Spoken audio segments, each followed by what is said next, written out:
Yo, this life The is first rough, 3 years we played outdoors on asphalt courts.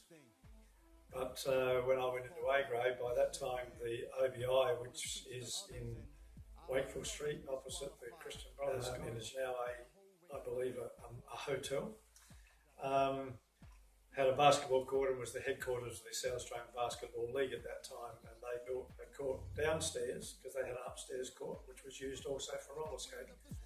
They built a court down the back, and that's where Church Basketball A grade was played in the winter time in those days. So for those, whatever number of years it was, 12 years in A grade, we played down there, and as I mentioned to you earlier, I believe there wasn't a year that we played A grade that we didn't lose. I know I didn't play in one final, that was in 1960, because Malcolm and I, that's my brother, were both over in Italy representing Australia at the time. So we didn't play the final, but we did find out that we won the final anyway. So they didn't need us. Everybody, well, a lot of people in the association said that Carmelite Baptist was only good because they had Malcolm and John playing for them. It's about that time in the lead up to the Olympics, for example. You mentioned about how you trained with some Americans in the lead up to the Olympic Games, etc., and what that experience was like going to Italy. My involvement with church basketball led me to play for an OBI team. My brother got drafted, I guess you could say, into the OBI league team, and so I played for the OBI under 18 team. And in my my second last year as an under 8 plus, I was 16 still. The coach saw me and invited me to come and train with the league team. So that was 1956 when I got to the OBI league team, and that was 3 years after my involvement in basketball became very, very serious, because I was fortunate enough to meet the coach of the Harlem Globetrotters, who introduced me to all of the Globetrotters and the opposing team, which was the Boston Whirlwinds, and I got all their autographs and started a friendship which went until Elmer Ripley died in the late 1980s. And as a result of that, I became a student of the game. He sent me a lot of material from which I learned the game, and as a result, in 1954, I became the youngest member of the South Australian Under-18 team, inaugural championship in 1954.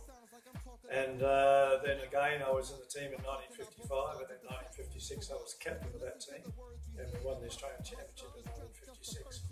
And that was the year when I was playing in the top league, and I finished up getting more court time as a result of an unfortunate accident. The guy I replaced was killed in an accident on the way home from training one night.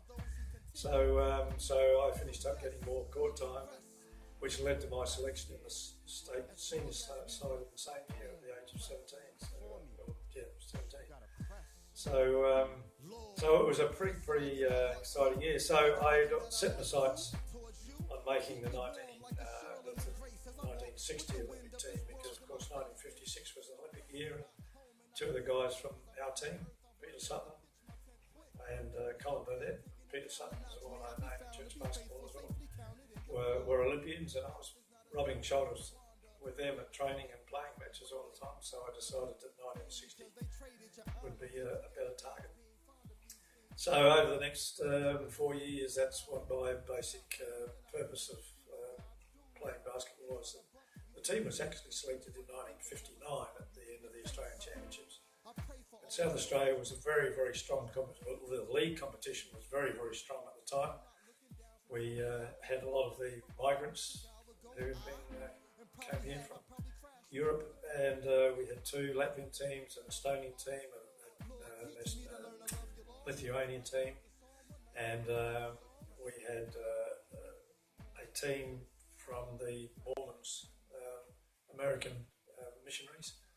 And then in 1956 we also had, at the end of the season, a team from Hungary, because of course the uprising in Hungary in 1956, a lot of people came, and we had a couple of ex-Hungarian Olympians who actually resided in Adelaide, and we got to play against them. So it was a tough competition, and if you didn't improve, it was your own fault. And anyway, at the end of 1959, the Australian Championships, both my brother Malcolm and I were selected for the Australian team. So the following year, we actually didn't play. The league folded at the end of 1959. The major competition, apart from church basketball, was the District and Metropolitan Amateur Basketball Association, which is now Basketball South Australia. And the coach brought the whole 12 players that were selected for the Australian team to Adelaide 3 months prior to departure. And we trained in Adelaide every night of the week, except the night when there was matches on. We played actually in the local competition. And so that was it. It was prior to the team coming together, we had 3 months in a gymnasium doing all sorts of stuff that we'd never done before to trim us up. And then we headed off, and it was a real cultural shock to us because the men's team had never left the shores of Australia. We'd only had some teams visit from overseas, so we were really babes in arms when we went overseas. And our first experience was in Manila in the Philippines, where we played their national team and got our pants beaten off us in both matches we played.